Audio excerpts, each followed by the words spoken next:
పూరీ జగన్నాథ్ ఆలయాన్ని 18 ఏళ్ల పాటు ఎందుకు మూసేస్తారో మీకు తెలుసా? పూర్వం పూరీలో ఒక ఘోరమైన తుఫాను వచ్చింది. ఆ గాలి వాన బీభత్సానికి పూరీ జగన్నాథ్ గుడి శిఖరంపై ఉన్న పవిత్రమైన జెండా విరిగిపోయింది.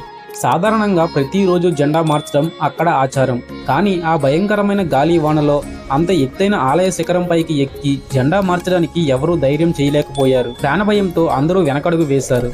కానీ పాండా అనే బ్రాహ్మణుడు తన ప్రాణాలకు తెగించి ఎటువంటి తాడు లేకుండా ఎవరి సహాయం తీసుకోకుండా ఆ తుఫానులో గుడి శిఖరం ఎక్కి కొత్త జెండా మారుస్తాడు. జెండా మార్చిన ఆనందంలో ఉండగానే ఒక్కసారిగా పెద్ద గాలి రావడంతో పాండా కాలుజారి కింద పడిపోతుంటాడు. సరిగ్గా అదే సమయంలో ఒక చెయ్యి అతన్ని గట్టిగా పట్టుకుంది.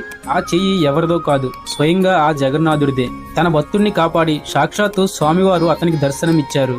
జగన్నాథుడు పాండాతో ఇలా అన్నాడు, నీ భక్తికి నీ ధైర్యానికి మెచ్చాను, అందుకే నీకొక వరం ఇస్తున్నాను. ఇప్పటి నుండి కలియుగం అంతమయ్యే వరకు నీవు మరియు నీ వంశస్థులు మాత్రమే తరతరాలుగా ఈ ఆలయంపై జెండాను మార్చాలి అని చెప్పారు. అంతేకాక ఒక కఠినమైన నియమాన్ని కూడా చెప్పారు.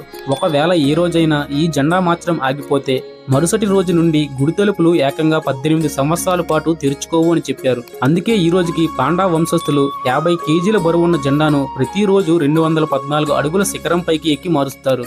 ఈ సంప్రదాయం సుమారు 800 సంవత్సరాలుగా కొనసాగుతుంది. జై జగన్నాథ్.